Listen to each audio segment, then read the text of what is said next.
Una semana pues muy triste después de un fin de semana pasado por muchas noticias, sobre todo la política y la humana que ustedes escucharon durante todo el fin de semana en estos micrófonos, y también lo que pasó con el fuerte temblor en el centro del país. Pero empezando esta transmisión, empezando esta mañana a las 10:35 de la mañana, pues quisiera mandarle un saludo muy especial a la familia de Miguel Uribe Turbay, principalmente a la familia de su esposa y a su esposa en particular y a sus hijos, porque creo que en estos momentos no hay nadie que pueda estar sintiendo un dolor más grande que María Claudia Tarazona, esta mujer que tiene con Miguel un niño chiquito y que además tienen unas hijas, en donde tienen una familia que ellos han compartido a través de las redes sociales, en donde incluso María Claudia, a través de su cuenta de Instagram, ha decidido compartir 3 fotos en particular, 3 mensajes mostrando un poco la desesperación que puede sentir cualquier mujer que esté atravesando la situación que ella está atravesando. A través de su cuenta de Instagram, ella, y me imagino que en la intención de poder compartir con toda la gente que está acompañándolos en este momento, que son muchos colombianos los que están en el país, pues rezando por Miguel Uribe, comparte las fotos con su hijo y pues Ana Cristina. Yo creo que usted y yo, como mamás, como esposas, uno dice en estos momentos no hay nadie que pueda estar sintiendo un dolor más grande que María Claudia Tarazona, y por eso creo que hay que enviarle un abrazo de mucha fortaleza a esa mujer en estos momentos, que tiene un niño chiquito con Miguel Uribe y que está atravesando, creo que, la peor tragedia de su vida. Sí, Camila, es muy triste lo que está pasando ella, y además porque pues le toca ser fuerte, que es la historia que les ha tocado a tantas mujeres en la guerra, y es ser las fuertes porque tienen que cuidar a sus hijos, tienen que cuidar a sus bebés. El hijito de Miguel Uribe tiene casi la misma edad que tenía él cuando a Miguel Uribe le mataron a su mamá Diana Turbay Quintero. Es muy triste cómo se repite la historia, cómo se repite este dolor tan grande. Y sí, la señora María Claudia Tarazona, pues en este momento tiene que ser fuerte, le tocó ser fuerte no solamente por su bebé, sino porque pues su esposo todavía está con vida. Ella dice un milagro, hay personas que creen en milagros, yo no creo en milagros, pero sí creo que hay una forma que la medicina es la medicina que hay en Colombia y está en las mejores manos, y yo creo que sí se va a recuperar porque tiene muchas razones para vivir. Yo sí tengo toda la confianza en que él sí se va a recuperar, a pesar de que en este momento las noticias parecen tan malas, y sí, hay que acompañar a las personas que rezan y las personas que no rezamos, y también tener todos los mejores deseos y acompañar a esa familia y a todas las familias que han sufrido por la violencia, pues con todos los mejores deseos, y acompañarlos para que Colombia pueda salir de esto lo que estamos. En la primera imagen que ella publica a través de sus redes sociales después de esta situación tan confusa que estamos viviendo en el país y que están viviendo ellos como familia, ella, en medio pues de la desesperación que podría sentir cualquier mujer, dice: amor de mi vida, vuelve a mí, que es lo que yo creo que siente cualquier mujer en estos momentos. Es: Dios mío, que esto sea realmente una pesadilla. Y es la foto que vamos a ver a continuación, que ella comparte a través de sus redes sociales, en donde están pues ellos dos juntos. Y después ella pone una imagen, Ana Cristina, en donde dice que el amor que el amor de la familia los mantiene firme, que la familia que construimos es su mayor fortaleza y que hoy está luchando como un guerrero por su vida, que el amor de Alejandro, que ese es el niño de 5 años que usted menciona, que es el hijo que ellos tienen juntos, las niñas y el mío, es el lazo que te ata a la vida. Sigue luchando por tu vida, sigue luchando por tu vida, amor mío, que mientras tanto yo estoy cuidando a nuestros hijos, que es lo que usted menciona, y es que a las mujeres les toca ser fuertes, cuidar a los niños, pero que es esa mujer la que hoy está atravesando el dolor más grande que puede estar atravesando cualquier persona en estos momentos de la situación que estamos viviendo en nuestro país. ¿Y sabe qué? Hay una cosa que usted menciona, y es a la mamá de Miguel Uribe, que la matan también cuando él tenía 5 años. Y por eso, Hugo Mario, yo creo que hay muchos jóvenes en estos momentos que nos escuchan, que se conectan con nosotros a través de nuestro canal de YouTube de Blue Radio en vivo, y que no conocen esa historia tan oscura que vivió el país hace décadas y que esto que pasó el fin de semana nos remonta a ese tiempo, a esos años 80, a esos años 90, principios de los 90, en donde tuvimos situaciones como estas, en donde hoy quien es víctima de un atentado, pues fue víctima en su momento como niño del asesinato de su mamá. Sí, Camila, este atentado contra el senador y precandidato a la presidencia Miguel Uribe Turbay, como usted lo dice, nos recuerda esa época oscura, esa época de violencia política en Colombia. Eran los años 80 y el narcotráfico le declaró una guerra al Estado colombiano, persiguió y asesinó a dirigentes políticos, a autoridades judiciales y a periodistas que investigaron y denunciaron la forma como el cartel de Medellín, liderado por Pablo Escobar, estaba permeando los poderes públicos en Colombia a través de las amenazas y a través de la corrupción. Escobar, recordemos, Camila, llegó al Congreso como suplente del representante de la Cámara por Antioquia, Jairo Ortega, apoyado por el entonces senador Alberto Santofimio Botero, pero fue expulsado, y a partir de ese momento el capo del narcotráfico puso en marcha un plan para exterminar a sus adversarios. Primero el ministro de Justicia, Rodrigo Lara Bonilla, fue víctima en el año 1987, luego otro episodio realmente violento en la historia del país, la toma del Palacio de Justicia por el grupo guerrillero M-19, que estuvo apoyado, de acuerdo a lo que cuenta la historia, por el cartel de Medellín, hecho en el que murieron la mitad de los magistrados de la Corte Suprema de Justicia. Y después se vino una racha de asesinatos. Camila, Escobar asesinó además de los candidatos presidenciales, a algunos periodistas como Guillermo Cano, era director del periódico El Espectador. Esto fue en 1986. También ordenó, Camila, usted lo recordaba, el secuestro y el asesinato en cautiverio de Diana Turbay, la mamá de Miguel Uribe Turbay, quien hoy está luchando por su vida. Ella en ese momento era directora de un noticiero de televisión en los canales públicos, el noticiero Krypton. Y también pues mató Escobar a altos funcionarios del Estado, como el procurador Carlos Mario Hoyos en 1991. Fue una guerra realmente sangrienta, la del cartel de Medellín, que terminó solamente en 1993, ese año cuando Escobar fue abatido por la fuerza pública en un techo de una vivienda del barrio Los Olivos de Medellín. Y en los 80 y en los 90 el responsable de esa violencia, Camila, pues estaba plenamente identificado, era Escobar, eran sus lugartenientes, era el cartel de Medellín. Hoy la Fiscalía y hoy las autoridades intentan establecer quién está detrás de este atentado contra Miguel Uribe Turbay, hecho que nos tiene a todos conmocionados sin duda, Camila. Con la locución presidencial de Gustavo Petro el sábado en la noche, que se dio a eso de las 11 de la noche, 11:30 de la noche, hubo muchas cosas que dijo el presidente, habló durante 45 minutos, pero hay una en particular que menciona por qué es tan grave el atentado a un candidato presidencial. Y escuchemos lo que dijo el mandatario en esa locución del sábado a la medianoche. Dado a la calidad del dirigente de una familia presidencial, no somos aristócratas, no creemos en monarcas, somos republicanos, pero sabemos qué significa una familia presidencial y qué pasa cuando se atenta contra ella de alguno de sus integrantes, y de la imperiosa necesidad de cuidar antes que nada, y me disculpan, las familias presidenciales, porque condensan partes de la sociedad colombiana, y cuando matan a alguno de sus hijos, matan a la sociedad colombiana toda y nos derrotan. Y ahí también hablaba el presidente de cómo esto pues puede desatar una vorágine de violencia, Ana Cristina, que nos recuerda a los años 90, en su momento cuando asesinaron a Luis Carlos Galán, y como la historia que nos cuenta Hugo Mario de lo que vivimos en esas décadas en Colombia, que después terminó, afortunadamente, con la Constitución de 1991, la Constitución que se da en el gobierno de César Gaviria, en donde participan muchas personas, pero entre ellas Iván Marulanda, que era muy cercano a Luis Carlos Galán. Así es, Camila. Iván Marulanda era del grupo del Nuevo Liberalismo y recordemos que de las personas que eran muy cercanas pues a Luis Carlos Galán, a muchas las mataron también.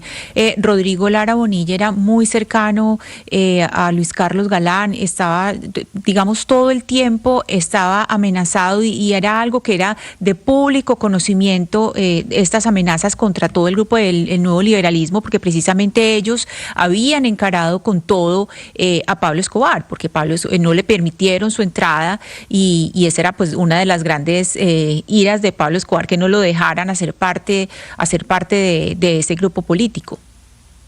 Y por esa razón, a esta hora nos acompaña Iván Marulanda, ex senador y ex constituyente, quien creemos que es una voz importante a tener el día de hoy, porque la historia no la queremos repetir y la historia tenemos que conocerla para que podamos hacer los correctivos necesarios y no volver a vivir exactamente lo mismo que hemos vivido en otras oportunidades. Por eso, ex senador Marulanda, mil gracias por estar con nosotros hoy aquí en Mañanas Blue, pues en este día tan triste y esta semana tan oscura que nos ha tocado vivir a nosotros los colombianos. Bienvenido.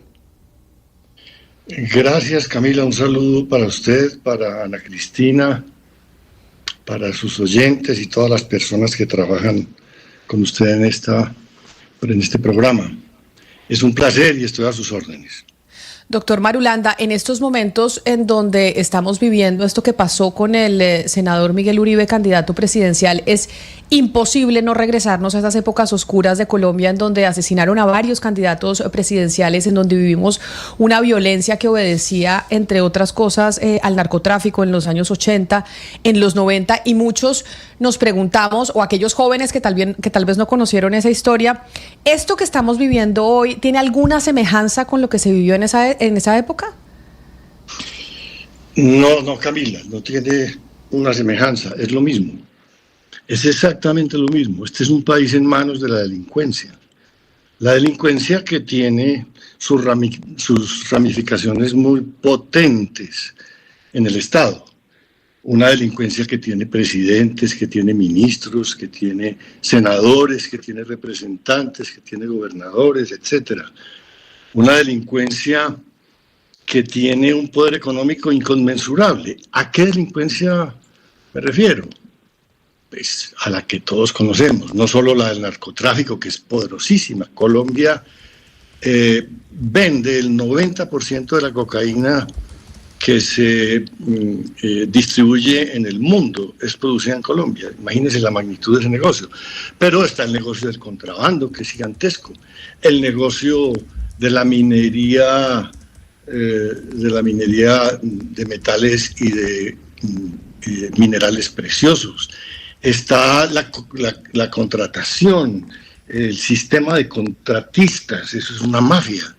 Está los negocios de la corrupción misma del Estado, la gente que saca dinero del Estado en cajas o en maletas y se los lleva para la casa. Es decir, es toda una trama de delincuencia que está, repito, afincada en las instituciones. Todos esos elementos y todos esos sectores delincuenciales tienen a su alcance poder político. Ahora, este escenario de 50 candidatos presidenciales, de 30 partidos políticos, es el escenario perfecto para que se perpetúe ese sistema de abordaje al Estado por parte de la delincuencia. Porque todo ese ramillete de gente buscando poder, máxime si esos congresistas son personas que van a ir a ganar 1.000 millones de pesos por año, que eso es más o menos lo que gana un congresista, pues estamos en manos entonces de todo un abordaje al Estado detrás de intereses espurios, detrás de intereses del dinero, detrás de intereses de la impunidad y de la facilitación para que la delincuencia sea exitosa. Sí. Entonces, estamos en lo mismo, pero peor. Estamos en lo mismo, pero cada vez peor, Camila. Doctor Marulanda, pero entonces eso significa que no hemos avanzado nada. Escuchaba yo un discurso suyo hace unos años en donde se extraía del momento histórico y decía, mire, hemos avanzado mucho, hemos logrado derechos para que las mujeres voten, para que se integren a los indígenas, a los campesinos, pero hemos contado muchos muertos para llegar a esos derechos de los que hoy gozamos. Esto que hoy está pasando, ¿usted lo ve entonces como una prolongación de esa historia de violencia que nos ha azotado a Colombia, o podemos verlo como un hecho muy lamentable pero aislado y que no va a marcar, digamos, más hechos violentos como los que ha sufrido la historia colombiana? Claro que ha habido avances. La Constitución del 91 es un avance gigantesco, fruto de una crisis muy profunda precisamente que se presentó en aquella época en la que asesinaron a Galán y a todos estos otros dirigentes y líderes políticos colombianos. Pero la delincuencia es muy ágil para acomodarse a las instituciones y cooptarlas, atraparlas, apoderarse de ellas, que es lo que estamos viviendo. Yo estoy muy adolorido por lo que le ha ocurrido a Miguel Uribe Turbay. Lo siento muy profundamente y quiero expresarle a su familia y a sus seguidores mi solidaridad y mi dolor muy intenso y muy profundo.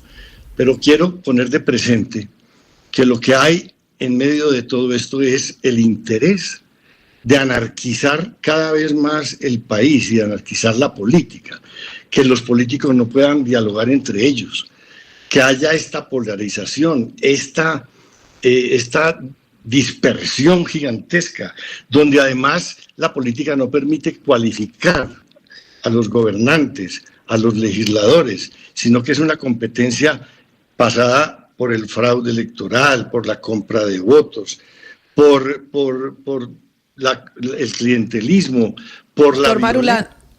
Pero doctor Marulanda, usted cuando empezamos la conversación dijo no hay semejanzas, estamos viviendo prácticamente lo mismo. Sin embargo, hace digamos unas 2 décadas y particularmente en las últimas elecciones presidenciales que hemos vivido nosotros en Colombia, hablo de las 2018 o elecciones regionales 2019, 2022, no habían estado digamos caracterizadas o marcadas por un atentado a un candidato presidencial. De hecho, las elecciones habían venido pasando de manera pues pacífica, comparado a lo que nosotros hemos vivido históricamente en Colombia. ¿Qué fue lo que pasó en estos últimos 3 años? ¿Qué pasó en estos 3 años para que estemos en esto hoy? Camila, en Colombia aprendimos hace muchísimos años a matar sin remordimiento. Digamos que esa fue una condición monstruosa que se incorporó en la cultura colombiana a mediados del siglo pasado, en la violencia liberal conservadora, donde ocurrieron todo tipo de atrocidades de las cuales fueron cómplices los partidos o actores, los partidos, la iglesia, las instituciones. Todo el mundo se metió en esa barbaridad. Y entonces se socializó, se naturalizó la violencia como un instrumento de la política. En este momento se le ocurre a algún actor de esos políticos profundizar el caos, profundizar la discordia entre los actores políticos, entre los partidos políticos, anarquizar aún más el Estado para que el Estado no sea eficiente, y entonces resolvió matar o atentar contra un líder político. Eso es aleatorio, es decir, eso en cualquier momento es posible en manos de este montón de asesinos. Pero fíjese usted, en los últimos 30 años, todos los gobiernos han estado atravesados por la delincuencia, o los eligen con influencia del paramilitarismo, o con influencia de la mafia, o con influencia de los dineros del contrabando, de los dineros de los esmeralderos y los dineros, gobiernos que tienen que comprar a los congresistas para poder que les pasen las leyes. Este fue el sistema al que nos hicimos, a esta monstruosidad de Estado, que es un Estado absolutamente ineficiente y corrupto, donde hay ministros que desfilan para la cárcel, y hay senadores que desfilan para la cárcel, y hay representantes y presidentes de las corporaciones y presidentes de la Corte Suprema de Justicia. es un sistema corrompido, social, que tiene, repito, un poder político, una capacidad de destruir la potencia del Estado para controlar y conducir los destinos de la sociedad. Entonces, a algunos se le ocurrió que era muy buena idea asesinar o atentar contra un líder político hoy para profundizar la anarquía. Y eso lo hacen, es muy sencillo, mandan un sicario y hacen el oficio. Pero doctor Marulanda, es inevitable el símil o la comparación con los 80s y los 90s, pero el nivel de temperatura y confrontación de la última década no era tan así, y ubicó el 2016, el plebiscito, de un punto de realmente una temperatura que no volvió a bajar. Y le pregunto por eso, desde la distancia, usted que se retiró de la política hace 3 años, ¿cómo se ve eso? ¿Cómo ve a sus excompañeros, sin importar los nombres y los partidos, el nivel de agravio, de insulto permanente, el destrato al opositor? Usted que estaba ahí hace 3 años, pero ya a la distancia, y además que casi poco habla con los medios, ¿eso cómo se ve? ¿Cómo lo observa a la distancia? Sí, yo no sé, esta es la primera salida que hago por el dolor que tengo por esto que está pasando y para poder decir lo que estoy diciendo. Mire, estamos en una trampa en donde el poder de la delincuencia juega con los colombianos y juega con la política. Y en ese poder están incluidos políticos. Es decir, no son unos bandidos que están por ahí metidos en unas cuevas haciendo pilatunas. No. Ellos tienen senadores y tienen representantes y tienen ministros y tienen presidentes. Es un sistema corrupto, violento. Ahora, ¿cuál es la diferencia? Ya repito, ninguna. Tal vez la única diferencia es que hoy está mucho más pronunciado y es mucho más potente ese ecosistema corrupto en la política. Fíjese usted cómo es posible que ¿hace cuántos años no tenemos un presidente que pueda presentar cuentas claras sobre su elección? Ex senador Marulanda, una de las características de la violencia en Colombia pues ha sido la violencia de Estado, pues a veces violencia armada, a veces violencia estigmatizante, lo que ha pasado por ejemplo con los sindicalistas, lo que ha pasado con un partido completamente arrasado como la UP. ¿Usted ve aquí una prolongación, una forma de violencia de Estado de alguna manera? Claro, Ana Cristina. Todas esas han sido estrategias para anarquizar la política y para anarquizar el país, para que los colombianos sientan allá en su intimidad y en su indefensión que este país no lo gobierna nadie ni lo puede gobernar nadie, y para que ellos lo puedan gobernar detrás de bambalinas, haciendo lo que necesitan hacer, comprando las leyes, comprando las decisiones de los gobiernos y gobernando al fin de cuentas por interpuestas personas. Entonces, estamos en el mismo sistema de poder corrupto del Estado. Dígame, Ana Cristina, ¿dónde puede uno encontrar en este panorama electoral un proyecto de país, un proyecto político, un programa de gobierno, unos equipos de personas que vayan a gobernar este país? No, aquí no hay sino peleas, discursos, gente por todos lados que quiere ser presidente, que quiere ser senador, que quiere ser representante, pero que no están agrupados en un pensamiento, en un compromiso con el país, porque es que la política se volvió un negocio dentro de esta órbita de la corrupción de la que estoy hablando. Un negocio porque participan de la corrupción, porque participan de los contratos, porque participan de las decisiones del Estado, la construcción de leyes, la definición de decretos, la definición de políticas públicas, etcétera, ¿no?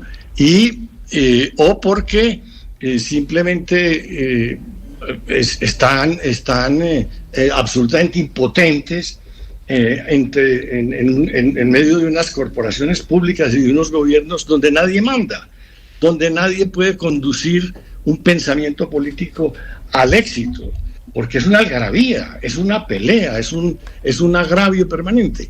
Y a toda esa anarquía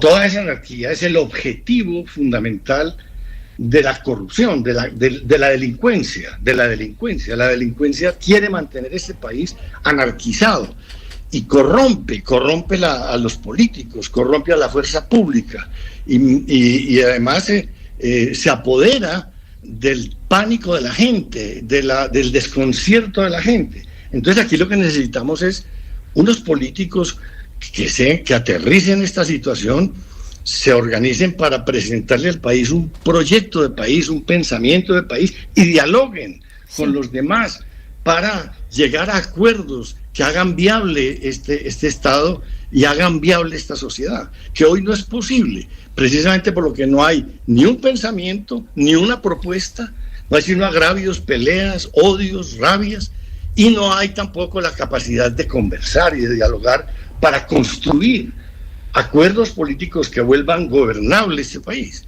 Poder tener gobiernos que puedan contar con mayorías en el Congreso para hacer leyes que les sirvan a la sociedad. Todo eso no se construye en medio de esta anarquía, en medio de esta rabia, en medio de esta furia, en medio de estos odios. Y ellos lo que hacen es profundizar esos odios. Atentan contra Miguel Uribe y esto se vuelve ingobernable, no hay diálogo posible entre unos sectores y otros mientras exista ese dolor tan profundo en quienes sienten que los están asesinando, con razón.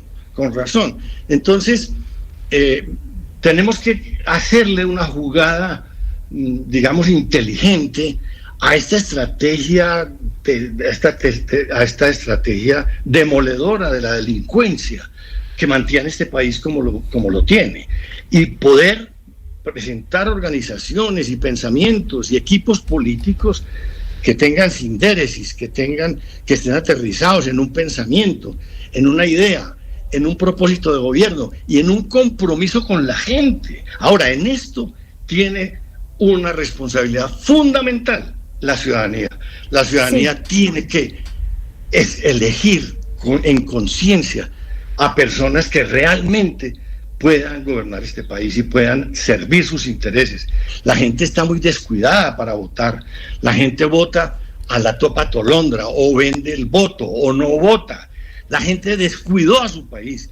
En el mundo hay más de 1.000 millones de personas buscando un país donde vivir. Nosotros tenemos el país más bello del mundo y aquí la gente no lo cuida. La gente no elige en conciencia, a sabiendas. Sí, ex senador, por eso le quiero preguntar también cuál es su mensaje precisamente a eso que usted está diciendo, a la ciudadanía, pero por ejemplo a los jóvenes, que han sido pues definitivos en la historia colombiana, ya lo vimos también en la séptima papeleta, fueron definitivos en las elecciones presidenciales que pasaron. ¿Usted qué le dice a los jóvenes, por un lado, que están siendo permeados por la violencia? Vimos a un menor de 14 años que fue el que ejecutó este crimen, pero además vimos también, estamos viendo jóvenes que están siendo receptores de toda esta situación, de todo lo que estamos viendo. ¿Qué le envía a esos que están permeados por la violencia, pero además a esos mayores de 18 años que van a tener la responsabilidad el año que viene de ir a las urnas? Sí, primero hacer un comentario, si me permite, si es estos niños y estos jóvenes menores de edad que utilizan para el sicariato, esa es una trampa bien conocida desde hace mucho tiempo en Colombia.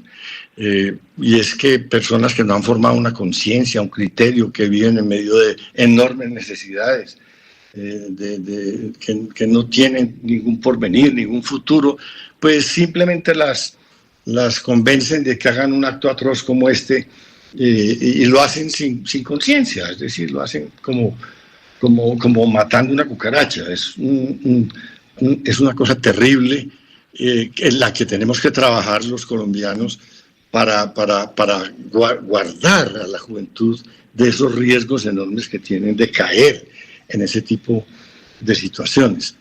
Ahora, yo a los jóvenes les diría, miren, tienen que asumir su ciudadanía con responsabilidad. ¿Qué quiere decir eso? Tienen que pensar que este país lo administramos entre todos, que este país es de todos y que tenemos que pensar cómo vamos a tomar nuestras decisiones, en este caso en las urnas, cómo vamos a votar, para que el resultado de esas elecciones nos dé a nosotros una institucionalidad y una gobernanza y unos cuadros directivos que trabajen en conciencia en favor de nuestro futuro y de nuestro porvenir y de nuestras posibilidades de crecer y de avanzar. No enseñar a los jóvenes la política en el sentido de que es un camino para el éxito, porque es que entonces vemos ya unos muchachos de 18 años que quieren ser presidentes de la República y que quieren ser senadores. No, ser senador de la República, ser presidente de la República es una responsabilidad gigantesca. Se necesitan muchos conocimientos, mucha experiencia para poder cumplir un papel allí importante. Entonces, enseñarles que de lo que se trata es que tienen que estudiar para conocer su país, para conocer la historia, para conocer las instituciones, para conocer qué es lo que hay que hacer como ciudadanos para ayudar y contribuir a que el país pueda progresar y que asuman en conciencia su papel de ciudadanía. Es decir, este país es de todos nosotros, un ciudadano, un voto, y que tenemos que participar en la actividad política, en la formación política, que tenemos que escoger bien a los gobernantes, a los legisladores, que tenemos que ir a las reuniones de las juntas de acción comunal, de los cuadros, de las organizaciones vecinales, de las organizaciones sociales, opinar sobre lo público, aprender sobre lo público, estudiar. Es decir, a nadie le regalan un país lleno de felicidad. La felicidad y el progreso se construyen con el trabajo de todos, pero aquí la gente es esperando a que llegue un gobernante a que la vuelva feliz y a que le resuelva los problemas. Eso no existe. Aquí lo que hay que aprender es a que esto lo tenemos que hacer entre todos.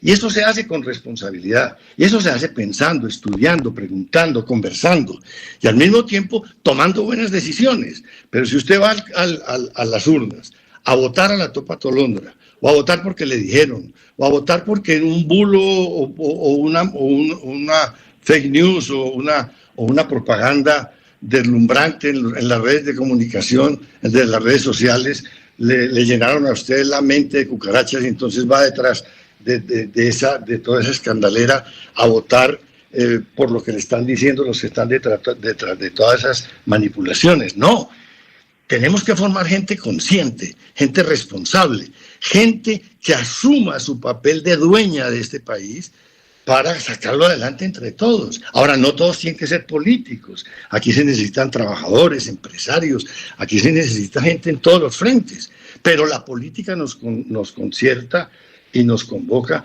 para elegir, y elegir bien. Ahora, elegir bien en medio de este circo es muy difícil, pero tenemos que ver en esta etapa, nos tenemos que meter todos. Yo voy a ver como ciudadano a quién apoyo, a qué proyecto político apoyo, a qué candidatos apoyo, y a qué candidatos apoyo como ciudadano, como simple ciudadano, porque ese es mi deber. Ese es mi deber como ciudadano, sin ninguna figuración, sin ninguna aspiración personal distinta a que estar bien gobernado y a que este país salga de esta tragedia de ser gobernado por este espectáculo circense y por este montón de bandidos que están alrededor del poder, consiguiendo votos, comprando votos y ejerciendo un poder para su beneficio y el beneficio de organizaciones criminales. Y con ese mensaje me quiero quedar, porque creo que es la responsabilidad que tenemos ahora todos como ciudadanos en año preelectoral, y es la responsabilidad que nos cabe a nosotros también para construir este país, y es lo que usted nos dice, exconstituyente Iván Marulanda, a quien le agradezco haber aceptado esta llamada en una semana muy gris para Colombia, pero que sus palabras y esas comparaciones y el conocimiento de la historia pues nos llevan a que pues también nosotros como ciudadanos asumamos la responsabilidad que nos cabe y qué podemos hacer para sacar este país adelante. Mil gracias por haber estado aquí en los micrófonos de Blue Radio. Un honor, Camila. Muchas gracias por la invitación. Que estén bien. La noticia del momento en Blue Radio.